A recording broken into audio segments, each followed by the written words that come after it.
We are already into week 5 of fantasy hockey. I can't believe we're already here. The first month of the October, the first month of fantasy hockey has gone by so quickly. But we're jumping into week 5. We have a decent amount of injuries and some significant power play updates. Let me know in the comment section below in terms of how your team has done so far in the first 4 weeks. I've had mixed results across my leagues. I'm not really dominating one league, and I'm not really doing horrible, other than the FPPL has not been too good, but I'll break that down in the future.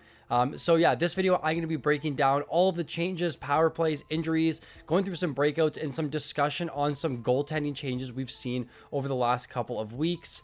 This video is going to go through all teams that have any significant news. This is going to be a good video, guys, so sit back, relax, and enjoy.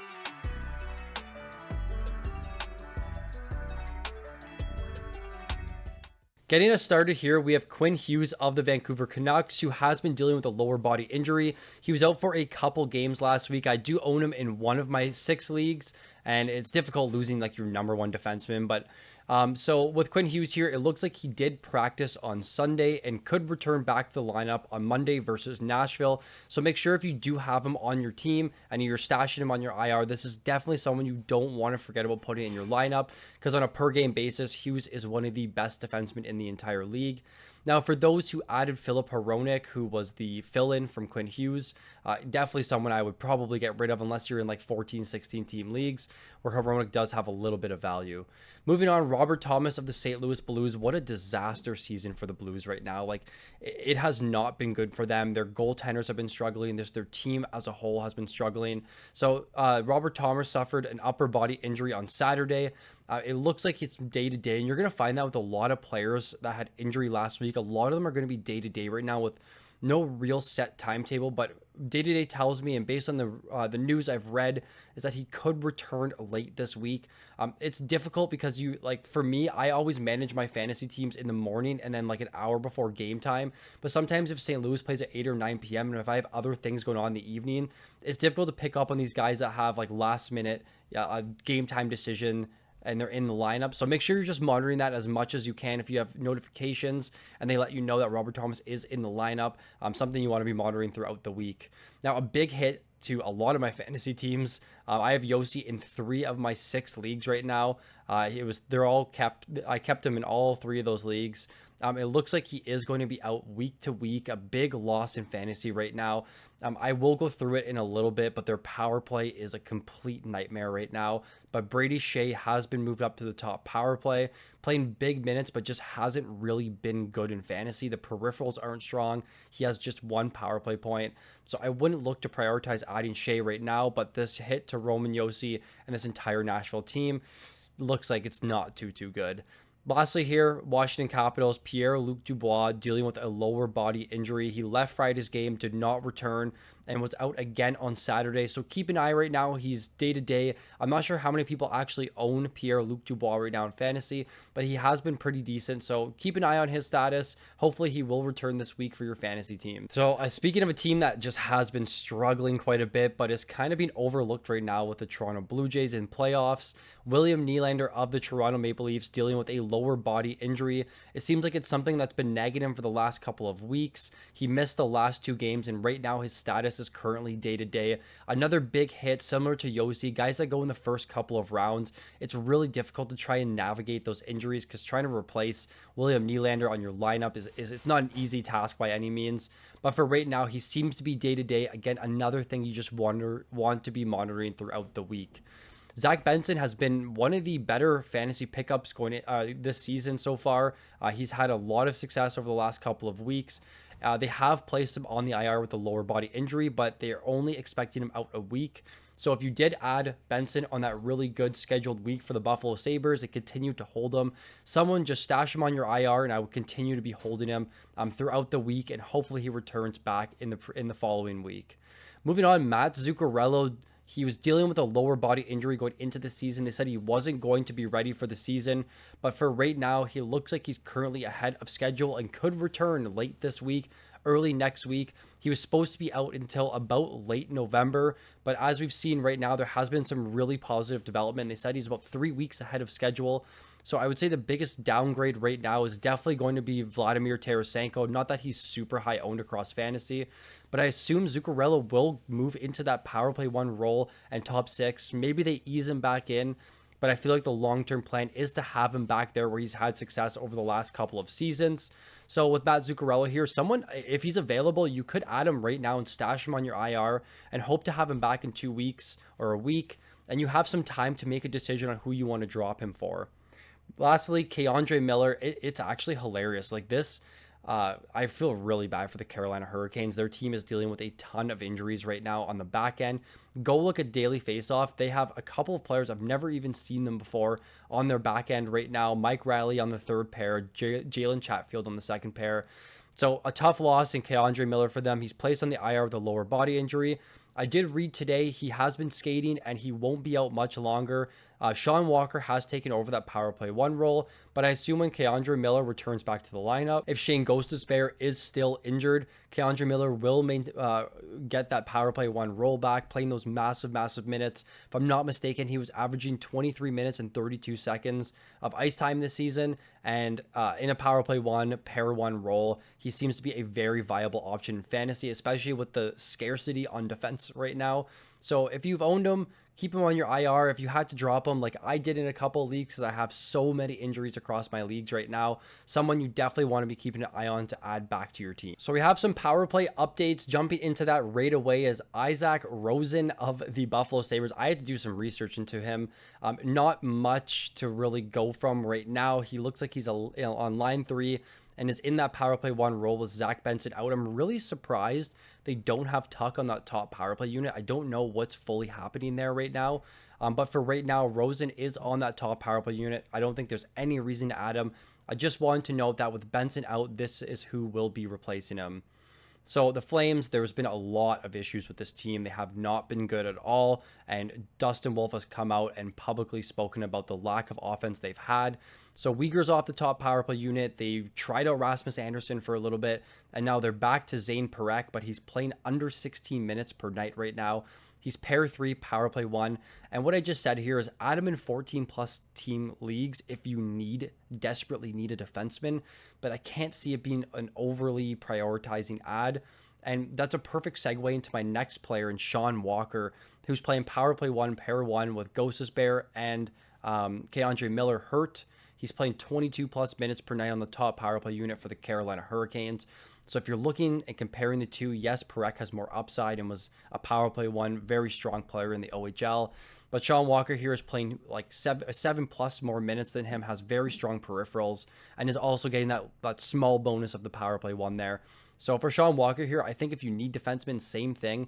Definitely someone you want to be looking to add in 12 plus team leagues. So we had some developments with Svechnikov. It's been a very, very rough start for him. They moved him down to line 4. They moved him down to power play 2. He was playing like 10 minutes per night. It looks like they moved him back up to line 3 and returned back to the top power play unit. I said probably drop him in 14 plus team leagues, but I wouldn't have made a move in 12 plus team leagues just yet. So for right now with Svechnikov, it's good news to see him back on the top power play unit. Line 3 is kind of where he was a little bit last year. We just have never really seen those big minutes from Svechnikov. But for right now, I would continue to hold in 12 plus team leagues. The last player on this list, Valeri Nichushkin of the Colorado Avalanche, moved back up to the top power play unit in place of Arturi Lehkonen. So Lehkonen has now gone down to power play 2.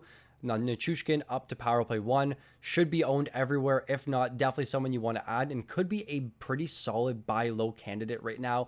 Or maybe just like not even a buy low, but like a fair value trade where you can look to acquire him now that he's gained that power play 1 duties again. Don't have to speak to him much, but this Colorado Avalanche power play is very, very good. Continuing down the list on the Dallas Stars, we have Tyler Seguin, who has moved up to the top power play unit with Rupe Hintz out. I don't think there's much love for Tyler Seguin here. He's pretty good in terms of shot volume. He's pretty good in terms of goal scoring, but he's not overly exciting of a player in fantasy. So I would say consider him in 14 plus team leagues if you need to add somebody, but he wouldn't be someone I'd be prioritizing. Emmett Finney has been in this Detroit Red Wings team. It's crazy the way they get some of their scouting. 7th round pick in 2023, playing top line and power play one. They've had a lot of praise for him as a prospect.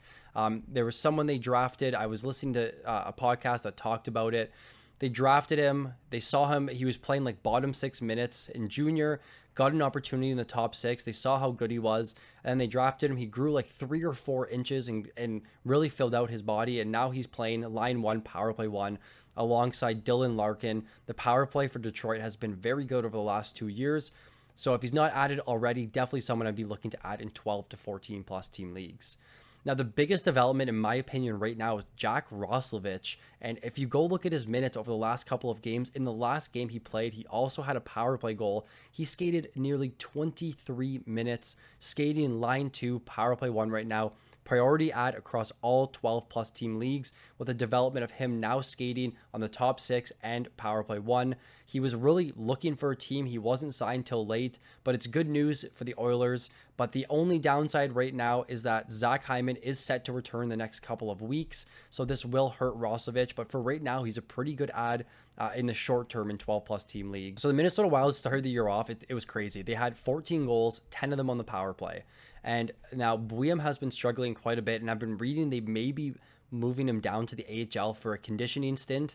Things haven't been really working out too well for Zeev Buium, but Jared Spurgeon has moved up to the top power play unit. This top power play is very, very good for the Minnesota Wild. A lot of weapons on there, and potentially getting back Matt Zuccarello relatively soon. So I would look to add Jared Spurgeon in 14 plus team leagues. He's not the most exciting peripheral getting defenseman, but I like the opportunity with him on the top power play unit. So I think the most changes aside from Florida in terms of the power play has been this Dougie Hamilton, Dawson Mercer, Luke Hughes, and Timo Meier dilemma in the New Jersey Devils land right now. So it looks like Mercer and Dougie have moved back up to the top power play unit, Meier and Luke Hughes down to the second power play unit. And my comment here, I just don't really know what's happening right now with New Jersey and how they're fixing up their power plays like crazy. So for right now, it's Mercer back up there and Dougie Hamilton back up there. This is subject to change within the next day or two, because that's exactly what's been happening. It's been really hard to keep up with. But for right now, it looks like Mercer and Dougie are back on the top power play unit. So I talked about this earlier when I talked about the Yossi bit. Nightmare fuel in Nashville right now. So rather than telling you who's moving up and down the power play units, let's just look at them. So the first power play unit right now for Nashville, Philip Forsberg, Ryan O'Reilly, Eric Holla, Brady Shea, and Luke Evangelista. Power play 2, Michael Bunting, Jonathan Marchessault, I think it's Matthew Wood, Steven Stamkos, and Nick Blankenburg. So the biggest hits right now are Marchessault and Stamkos, but I also think this hurts Forsberg, O'Reilly a little bit as well, because this power play just isn't as good as it possibly could be, and this Yossi injury has really shaken things up for their power play. So this is currently what we're seeing with the Nashville Predators right now. So no major changes in the Rangers land. I just wanted to showcase that they've been desperate for goal scoring, and with the injury to Trocheck, their team looks very, very thin. Again, they traded Hedel last season and now for JT Miller, and they don't even have Miller playing the wing, who's one of the best face-off players in the entire league. So they're rolling out Panarin, Zibanejad, and JT Miller on the top line right now, hoping to have a spark offensively. The biggest benefactor of this is going to be Mika Zibanejad, I would say, who now has 200 former 100-point players on his line. We'll see how things shake up, but the Rangers, they don't look as good as I really wanted them to be this season. So Dmitry Orlov had a very good run on that top power play unit, and I was relatively surprised to see when John Klingberg returned from injury that he did go back to the top power play unit. So Orlov's back down the power play too, probably a drop across most leagues right now, and Klingberg's up to that top power play unit. I don't think you need to add him in 12-team leagues. His ownership percentage is really low right now on Yahoo, but I think it's fine in 14-plus team leagues. Now, speaking of players that have had a very, very good start to the season so far, Kiefer Sherwood, 9 goals, and I'll go into him in a little bit when I talk about players that are breaking out this season. He's moved up to the second line. He's playing great minutes right now, and now he's on the top power play unit, which is just the cherry on top to a player who you drafted to be that 400-plus hit, maybe 40-point, 15 to 20 goal player. But now he's on the top power play unit. He's on the second line. So a lot of love for Kiefer Sherwood in the early going right now. If he's not already added in your league, this is definitely someone you want to be rostering, especially if you have hits in your league.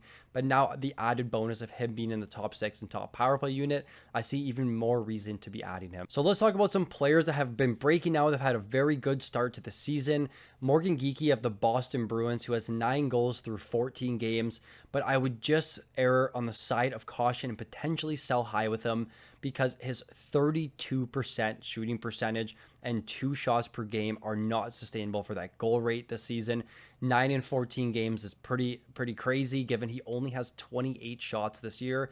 So just keep that in the back of your mind. If you own Geekie right now and you are able to sell high on him for someone that's a little bit better and a little bit more sustainable of a player, I would definitely do so. We knew the breakout was a potential this season with Geekie after a 33 goal season last year.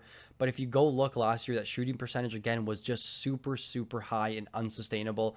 So we'll see what happens here with Geekie, but a good start to the season for him.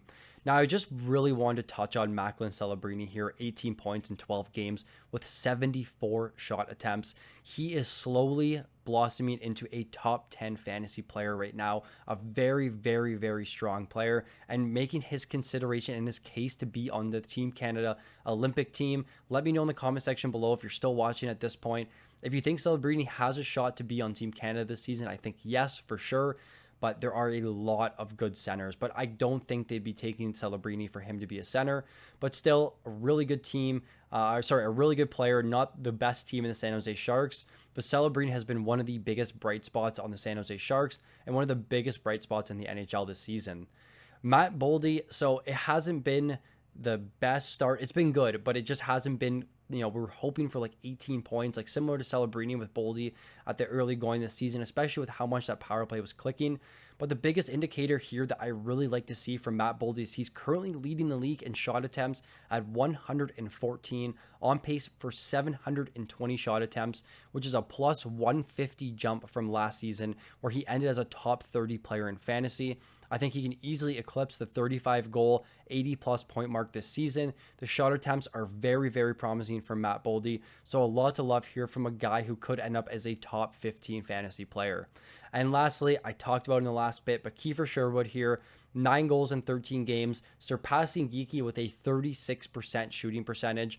But still, he's still second in the NHL in hits. He's skating top 6 and power play 1. He could be a great breakout candidate this season. On top of what he did last year with that hit total, now we're getting the opportunity to see him in a top 6 power play 1 role. He should be in line for a 50 plus point season and maybe 25 goals. So Kiefer Sherwood, a lot to love of him so far in the early going, and I definitely see the upside for his breakout this season. So let's talk about some of the goalies that have been the most controversial this season so far. And starting it off with Jeremy Swayman, he's been struggling a lot right now this season after he allowed just 2 goals through his first 2 games. Boston has allowed, so they've been the worst defensive team, which is not Boston Bruin-esque over the last 10 years. But I guess no Marchand, no Bergeron. Their team just in general looks very deflated. And Elias Lindholm is also dealing with an injury right now. They have allowed the number 1 most shots against and the number 1 most scoring chances against. This is not good news for Jeremy Swayman right now, because although he can make those saves, eventually the 440 shots against he's already had and the 200 scoring chances against, you can only make so many saves when your team is allowing so much in front of you. So I would be a little cautious moving forward with Jeremy Swayman, a very tough player to be holding right now. But still, he's probably a goalie 3 with the upside to be a goalie 2 on your fantasy team. But if you drafted him as your goalie 1 and went full 0G, it's going to be pretty difficult over the next couple of weeks. Now, Jacob Dobes and Sam Montembeault. I want to talk about the Montreal Canadiens right now. So Dobes and Montembeault both have started 6 games each. Dobes a 930 save percentage and a 197 goals against average. Montembeault an 839 save percentage and a 366 goals against average. That was Canada's 3rd goalie at the Four Nations too. So in my opinion right now, has Montembeault lost the net? Montreal Canadiens fans, I know we have a lot of you that watch. Let me know what you're seeing right now, but I think it may be his net. He's lost the net, and now he has to kind of regain that trust back with Marty St. Louis and the head coaching staff there. in the Montreal Canadiens. The team in itself has been so good, but Montembeault has been the only really negative part of that team in the early going. Lastly, Ilya Sorokin, of course, in the FPPL, I have Montembeault and Sorokin. He has not had a good October at all, but he's still the starting goaltender. I don't think we'll ever see Riddick take over that number one goalie spot. So it's good volume moving forward. I'm a little bit concerned right now with the goals against and save percentage numbers. It seems like every time I go look at the score of the Islanders game, they're down 3 goals, or it's the first 10 minutes of the game and they already have 2 goals against. So I am a little concerned with the Sorokin's outlook.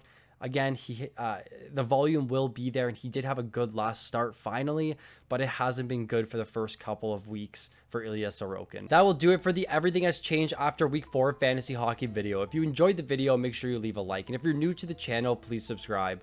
Thank you so much for watching, and I look forward to seeing you all in the next video.